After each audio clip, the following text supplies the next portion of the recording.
প্রিয় বন্ধুগণ, এই বাংলাদেশ স্বাধীনতার 53 বছর বয়সে আমরা উপনীত হয়েছি। এই স্বাধীনতার 53 বছরে যে যার মতো করে, যে যার আদর্শের আলোকে এই দেশকে শাসন করেছে। কিন্তু দুঃখের বিষয়, দুঃখের সাথে বলতে হয়, বাংলাদেশ 95% মুসলমানের দেশ। এই দেশে ইসলাম দিয়ে, কোরআন দিয়ে, আল্লাহর বিধান দিয়ে দেশ পরিচালিত হয়নি, অথচ আমরা 99% মুসলমান। এটা আমাদের জন্য দুর্ভাগ্য। আমরা মুসলমান, আমরা একমাত্র আল্লাহর ইবাদত করি। আমরা কার ইবাদত করি? আমরা গোলাম কার? আমরা ভয় করি কাকে? আমাদের রিজিক দেন কে? আল্লাহ। আমাদের জীবনের মালিক কে?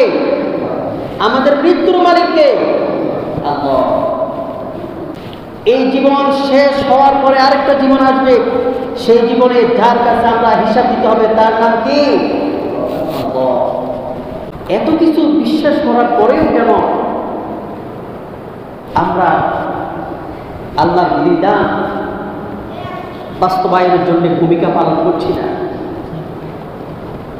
আল্লাহ রাব্বুল আলামিন ইসলামকে বিজয় করবেন আমাকে ছাড়া অথবা আমাকে সহ। দিন বিজয়ের পাটকালে যদি আমি থাকি, দিন বিজয়ের পক্ষে যদি আমি থাকি, তাহলে আমার মর্যাদা, আমার সম্মান, আমার ঝাঁঝা আল্লাহ রাব্বুল আলামিন দান করবেন। আর যদি দিন বিজয়ের ক্ষেত্রে আমার কোনো ভূমিকা না থাকে, তাহলে কিয়ামতের কঠিন ময়দানে আল্লাহর দরবারে কি জবাব আমরা দেব? আল্লাহ যদি আমাদেরকে ধরেন, পাকড়াও করেন, আল্লাহর ধরা থেকে, আল্লাহর পাকড়াও থেকে বাঁচা আমাদের জন্য সুযোগ নেই। আমি একটা কোম্পানিতে জব করি, ওই কোম্পানির মালিক যদি আমাকে বিদায় করে দেয়, অন্য একটা কোম্পানিতে যাওয়ার আমার সুযোগ আছে কি না? আমার একটা কর্মক্ষেত্র নষ্ট হলে আরেকটা কর্মক্ষেত্র করার আমার সুযোগ রয়েছে।